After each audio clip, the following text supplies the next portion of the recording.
Lagi po ba kayo mga bossing ko na walang pera? Or kaya lagi nagkakaroon ng pagtatalo sa loob ng inyong tahanan? Maila po ba ang swerte? Ang dami mo ng negosyo pero lagi itong nalulugi. Or kaya po mga bossing ko, ang dami mo nang in-apply ng trabaho pero hindi ka pa rin natatanggap.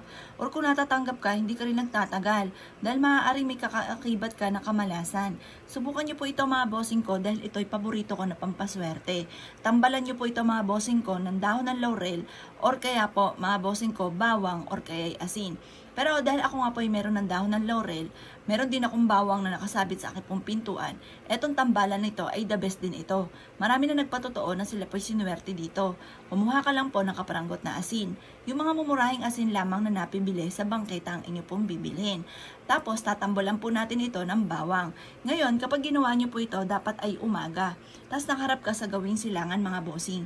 Proven po ito na napakaswerte. Basta kapag ginawa nyo po ito, kayo po ay naniniwala na mababago ang takbo ng inyong pamumuhay. Kayo po ay naniniwala na kayo magiging matagumpay. Subok na po ito na napakaswerte. Basta positive ka lamang. Lagi nyo ima-mindset na simula na ito ng tagumpay nyo. Ima-mindset nyo rin na simula ngayon, matapos nyo po itong gawin, lalo nyo sisipagan at makakamit nyo na lahat ng inyong po mga pinapangarap. Sabihin nyo po dito kung ano po yung nais ninyo na maganap. Halimbawa, makabayad ka agad ako sa aking mga pagkakautang. Or kaya, magkaroon ako araw-araw ng malaking benta. Or gumaling na kami sa aming karamdaman. Or yung mga pagtatalong ito ay maalis na at imbis sa pagtatalo, mamutawi sa amin ng unawaan at pagmamahalan. Kasi kapag po ganun mga bossing ko, yung nagiging mailap ang swerte. Kaya mas mainam mga bossing ko, kayo po ay may positibong pananaw sa buhay. Kayo ay naniniwala na mabago ang takbo ng inyo pong pamumuhay. Ngayon po mga bossing, kung ikaw ay isa sa marami mga pangarap at nais po itong gawin, subukan nyo na po ito.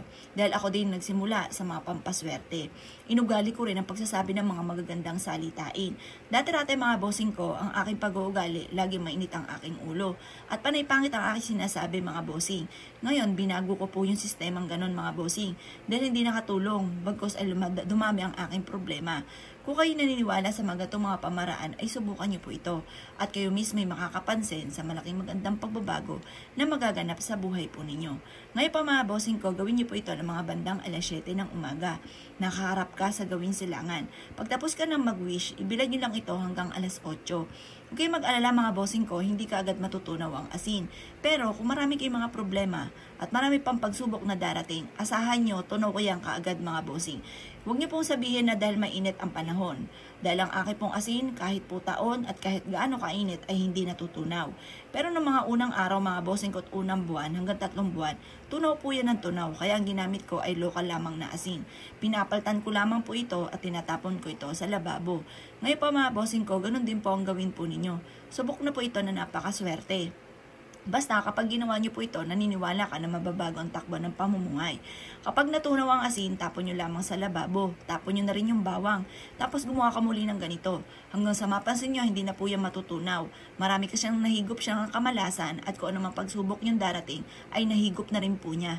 Ngayon pa mga bossing ko, ilagay nyo po ito sa may pagkainan po ninyo kung saan kayo ay nakain. Or sa center table or kaya sa mismong main door po ninyo o sa bintana na malapit sa inyo pong main door, ang dulot po nito ay swerte. Kaya kung ikinaniwala at nais po itong gawin, huwag ka na magpatumpik-tumpik pa, subukan nyo po ito, proven po ito na napakaswerte. Siya mga bossing, kung gagawa ka ng ganito mga pamamaraan, good luck po sa inyo po lahat.